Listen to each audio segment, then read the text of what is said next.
রোজা আসছে আমাকে ভদ্র বানানোর জন্য, রোজা আসছে আমাকে নেককার করার জন্য, রোজা আসছে আমাকে মুত্তাকি বানানোর জন্য, রোজা আসছে আমাকে নামাজি বানানোর জন্য, রোজা আসছে আমার মুখটাকে সংযত করার জন্য, কন্ট্রোল করার জন্য, আমার চোখটাকে কন্ট্রোল করার জন্য।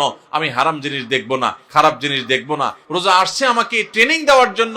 এই শিক্ষা যদি রমজানের রোজা থেকে আপনি নিতে পারেন, আর রমজান মাস শেষে আপনি যদি চোখে আঙ্গুল দিয়ে দেখাতে পারেন, নিজের বিবেকের কাছে উত্তর দিতে পারেন যে রোজার মাস রোজা রেখে, রমজান মাস আমি সিয়াম সাধনা করে, তাকুয়া চর্চা করে আমি অমুক বদভ্যাস ছাড়ছি, অমুক খারাপ কাজ ছাড়ছি, অমুক ভালো কাজটা ধরছি, আগে নামাজ নিয়মিত পড়তাম না, এখন ৫ ওয়াক্ত নামাজ শুরু করছি। যদি রমজানের পরেও এগুলো আপনি ধরে রাখতে পারেন, তাহলে আপনি আল্লাহর শুকর আদায় করবেন যে আপনার রোজা আল্লাহর কাছে কবুল হয়েছে।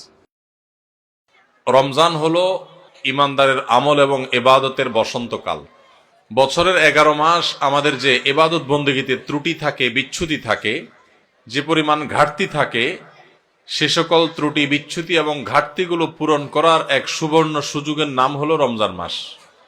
একজন ব্যবসায়ী যেরকম তার ব্যবসার সারা বছরের ঘাটতি পোষায় নিতে পারেন সিজনের ব্যবসা দিয়া, ইমানদার তার 11 মাসের ইবাদত বন্দেগী, আখিরাতের পথে যাত্রার যে পাথেয় সংগ্রহ করা, সেই সংগ্রহ করার বিষয়ে যে তার ঘাটতি থাকে, ত্রুটি থাকে, বিচ্যুতি থাকে, সেটা তার পোষানোর সুযোগ আসে রমজান মাসে। আমরা বেশিরভাগ মানুষ সারা জীবন রমজান মাসে রোজা রাখি। অনেকে আছেন বয়স এখন 40, 50, 60 বছর পর্যন্ত হয়ে গেছে, প্রতি বছরই মাশাআল্লাহ রোজা রাখেন। রোজা কেন রাখেন সেই উদ্দেশ্যই জানেন না। তাহলে কিভাবে আপনার রোজার উদ্দেশ্য আপনি সফল কাম হতে পারবেন? আপনি কেন রোজা রাখেন সেটাই যদি না জানেন, তো এই রোজা আপনার কি কাজে আসবে? আল্লাহ সুবহানাহু ওয়া তাআলা কোরআনে কারীমে বলেছেন, কুতিবা আলাইকুমুস সিয়াম, তোমাদের উপরে রমজানের রোজা ফরজ করা হয়েছে। কামা কুতিবা আলাল্লাযীনা মিন ক্বাবলিকুম, যেমন তোমাদের পূর্বে যত জাতি এসেছে পৃথিবীতে সবার উপরে রমজানের রোজা ফরজ করা হয়েছিল। তো একইভাবে তোমাদের উপরে রোজা ফরজ করা হয়েছে। সবার উপরে রোজা ছিল আর তোমাদের উপরেও রোজা ফরজ করা হয়েছে। তো রোজা কেন ফরজ করা হয়েছে? লাআল্লাকুম তাত্তাকুন, আশা করা যায় এই সম্ভাবনা তৈরি হবে যে রোজা রাখলে তোমরা তাকওয়া অর্জন করতে পারবা, মুত্তাকি হতে পারবা। তাকওয়া অর্জন করা আর মুত্তাকি হওয়ার মানে হলো আল্লাহর ভয় থেকে, আল্লাহর প্রতি শ্রদ্ধা থেকে, আল্লাহর সকল আদেশ নিষেধগুলো মেনে চলা, এর নাম হলো তাকওয়া। তাকওয়া হলো কি? আল্লাহর ভয়ে, যে আল্লাহর সামনে দাঁড়াতে হবে, আল্লাহর সমস্ত আদেশ নিষেধ আমাকে মেনে চলতে হবে, সেই চেতনা থেকে আল্লাহর সমস্ত আদেশ, সকল নিষেধগুলো থেকে বেঁচে থাকা, সকল আদেশগুলো মেনে চলা আর সকল নিষেধ থেকে বেঁচে থাকা, এর নাম কি? তাকওয়া।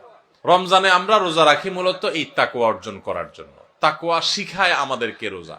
এখন প্রশ্ন উঠতে পারে যে রমজানের রোজা কিভাবে আমাদেরকে তাকওয়া শিখায়?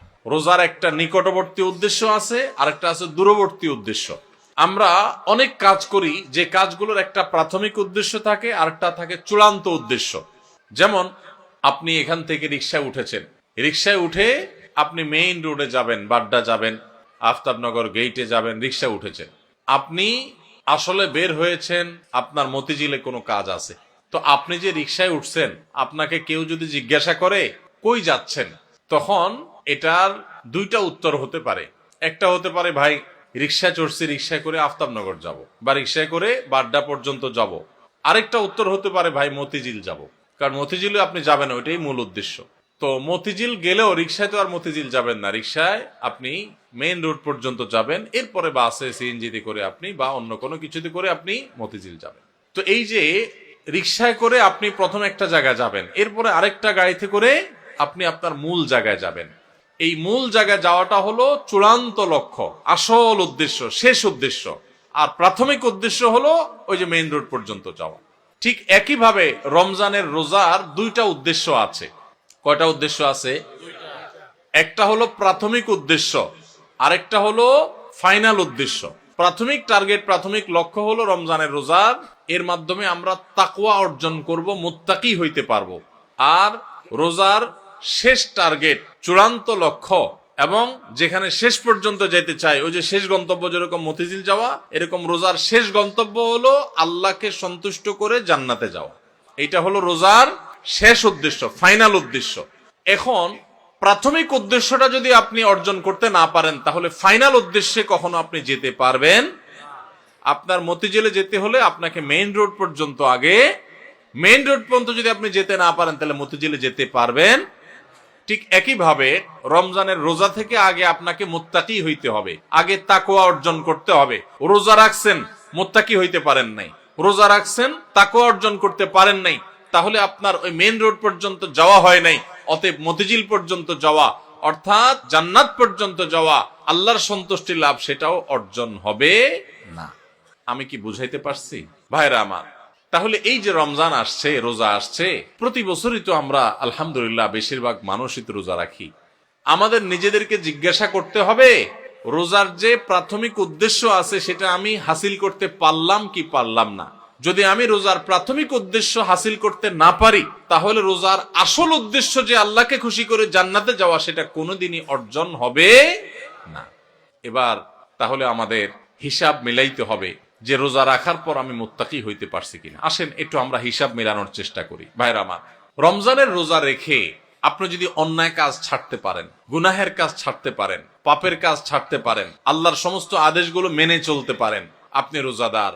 রমজানের সম্মান, রমজানের মর্যাদা রক্ষা যদি আপনি করার চেষ্টা করেন, তাহলে বুঝতে হবে আপনার ভিতরে ওই যে তাকওয়া, আল্লাহর ভয়ে, আল্লাহর নির্দেশ মানা, আল্লাহর নিষেধ থেকে বেঁচে থাকা, এই চেতনা আপনার মধ্যে একটু একটু করে জাগতেছে। এরপরে পুরো মাস রোজা থাকার পর রমজান শেষে যদি আপনার কাছে মনে হয় যে আপনি মাশাআল্লাহ কিছু গুনাহ ত্যাগ করতে পারছেন, আপনি আগে ধূমপান করতেন, আপনি রমজান মাসে যেহেতু রোজার দিনে সারাদিন আপনি ধূমপান করতে পারেন না, আবার রাতে 6-7 ঘন্টা ঘুমায় থাকেন, 1 ঘন্টা তারাবিতে চলে যায়, তাইলে গড়ে 19-20 ঘন্টা বা 17-18 ঘন্টা, 19 ঘন্টা 20 ঘন্টা আপনি এঙ্গেজ থাকেন, চাইলেও ধূমপান করার সুযোগ নেই, তাহলে আর বাকি থাকে 4 ঘন্টা 24 ঘন্টার মধ্যে। তাহলে রমজান মাসে আপনি যদি এই 4টা ঘন্টা কষ্ট করে জিম খিসি থাকতে পারেন, তাহলে 1 মাসেই আপনি চাইলে এই বদভ্যাস ত্যাগ করতে পারেন। ভাইরা আমার, অনেক খারাপ জিনিস আছে যেগুলো চাইলেই কিন্তু আমরা ত্যাগ করতে পারি এই রমজান মাসে। রমজান মাসে এই হারাম জিনিসগুলো, এই খারাপ জিনিসগুলো যদি আমরা ত্যাগ করার চেষ্টা করি, আমরা যদি পরিকল্পনা করি, রমজান শেষ হয়ে গেছে, আমি একটা খারাপ জিনিস ছেড়ে দিতে পারলাম। আপনি ধূমপানটা ছেড়ে দিতে পারছেন। আপনার আগে মুখ খারাপ হতো, রমজান মাসে না রোজা থেকে আমি মুখ খারাপ করতে পারি না, রোজা আসছে আমাকে ভদ্র বানানোর জন্য, রোজা আসছে আমাকে নেককার করার জন্য, রোজা আসছে আমাকে মুত্তাকি বানানোর জন্য, রোজা আসছে আমাকে নামাজি বানানোর জন্য, রোজা আসছে আমার মুখটাকে সংযত করার জন্য, কন্ট্রোল করার জন্য, আমার চোখটাকে কন্ট্রোল করার জন্য। আমি হারাম জিনিস দেখবো না, খারাপ জিনিস দেখবো না। রোজা আসছে আমাকে ট্রেনিং দেওয়ার জন্য। এই শিক্ষা যদি রমজানের রোজা থেকে আপনি নিতে পারেন, আর রমজান মাস শেষে আপনি যদি চোখে আঙ্গুল দিয়ে দেখাতে পারেন, নিজের বিবেকের কাছে উত্তর দিতে পারেন যে রোজার মাস রোজা রেখে, রমজান মাস আমি সিয়াম সাধনা করে, তাকওয়া চর্চা করে আমি অমুক বদভ্যাস ছাড়ছি, অমুক খারাপ কাজ ছাড়ছি, অমুক ভালো কাজটা ধরছি, আগে নামাজ নিয়মিত পড়তাম না, এখন 5 ওয়াক্ত নামাজ শুরু করছি। যদি রমজানের পরেও এগুলো আপনি ধরে রাখতে পারেন, তাহলে আপনি আল্লাহর শুকর আদায় করবেন যে আপনার রোজা আল্লাহর কাছে কবুল হয়েছে। এবং কবুল হয়েছে দেখে আল্লাহ আপনাকে রোজার মাধ্যমে ভালো কাজ করার তৌফিক দিচ্ছেন, খারাপ কাজ থেকে বাঁচার তৌফিক দিচ্ছেন। ভাইরা আমার, এই জন্য যে আমাদের রোজাগুলো হবে, রোজার উদ্দেশ্য যেন আমি হাসিল করতে পারি, সেজন্য। ভাইরা আমার, আপনি রিক্সা উঠলেন, মেইন রোডে যাবেন, তারপরে আপনি মতিঝিল যাবেন। আপনি মেইন রোডে যাবেন এই জন্য রিক্সা উঠছেন, ঠিক আছে, কিন্তু রিক্সা কোনো কারণে পাঞ্চার হয়ে গেছে। এই পাঞ্চার হওয়া রিক্সা আপনি বসে আছেন, আপনি আর যান নাই, আপনি আরেক রিক্সা উঠেন নাই, আপনি ফেরত চলে আসছেন, তাহলে আপনি কখনো মতিঝিল যাইতে পারবেন না। রমজান মাসে রোজা রাখার পর একটা গুনাহ হয়ে গেছে, এটা হলো চাকা পাঞ্চার হওয়ার মতো, সামনে আগাইতে পারলেন না। তাকওয়া চর্চা করার কথা, গুনাহ এবং হারাম কাজ ছাড়ার কথা, বদভ্যাস ত্যাগ করার কথা, কিন্তু আপনার ত্যাগ করতে পারেন নাই।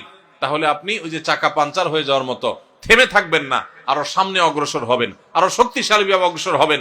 ভাইরা আমার, জীবনটা খুব সীমিত বাবারে, অনেক সংক্ষিপ্ত জীবন, দেখতে দেখতে জীবন পার হয়ে যায়। যারা বয়স 30-40 হয়ে গেছে বা আরো কম বেশি আছে, একটু চোখটা বন্ধ করে শৈশবকে একটু চিন্তা করেন, দেখবেন কদিন আগে আপনি ছোট বাচ্চা পোলাপানের মতো হাঁটাহাঁটি করছেন। এই যে পোলাপান ছুটাছুটি করতেছে, এদের মতো কয়দিন আগে আপনি ছিলেন। দেখতে দেখতে 40, 50, 60, 70, 80 বছর জীবন অনেকের পার হয়ে গেছে। বাকি যে কয় বছর আছে এটাও দেখতে দেখতে চলে যাবে। সব পড়ে থাকবে, আপনার ব্যবসা বাণিজ্য, আপনার সংসার, আপনার ঘর বাড়ি, আপনার দোকানদারি, ভাইরা সব থেকে যাবে, শুধু আপনার সাথে আপনার আমলগুলো যাবে। নেক আমল করবেন তো অনন্ত অসীম কালের জান্নাত, আর বদামল করবেন অনন্ত অসীম কালের জাহান্নাম।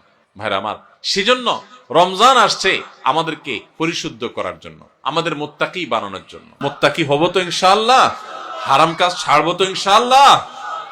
আসুন্নাহ ফাউন্ডেশন, উম্মার স্বার্থে সুন্নাহর সাথে।